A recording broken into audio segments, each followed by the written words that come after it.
நம்ம சென்னை பெருமாநகரத்தில் அமைந்துள்ள மாதவரம் மெட்ரோ ரயில்வே ஸ்டேஷன் பக்கத்துல Joy Elysium villa plot CMDA மற்றும் ரெரா அப்ரூவ்டு தாங்க. ஒரு சதுரடியோட பிரைஸ் 2499 ரூபாய்.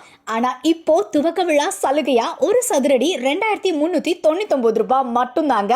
துவக்க விழா நாளன்று குறைந்தபட்சம் வெறும் 50,000 ரூபாய் செலுத்தி முன்பதிவு செய்யறவங்களுக்கு இலவசமா 2 கிராம் தங்க நாணயம் அன்றே வழங்கப்படும். இந்த சலுகை துவக்க விழா முதல் 10 நாட்கள் வரைக்கும் மட்டும்தான். பிரீமியம் வில்லா வெறும் 27 லட்சத்திலிருந்தே ஸ்டார்ட் ஆகுது. அப்புறம் என்னங்க, சென்னை பெருநகரத்துல இனி நீங்களும் மனை உரிமையாளர்கள் தான். 90% வரைக்கும் பேங்க் லோனும் நாங்களே அரேஞ்ச் பண்ணி கொடுக்கிறோம். 39 வருட காலமாக மக்களின் பேராதரவுடன் மதர்லாண்ட் ரியல் எஸ்டேட் மனை திறப்பு விழா 5/10/2025 ஞாயிற்றுக்கிழமை அன்று மிக பிரம்மாண்டமாக நடைபெற உள்ளது. மேலும் விவரங்களுக்கு 9710189235 மற்றும் 9150209296 அப்படின்ற நம்பருக்கு கால் பண்ணுங்க.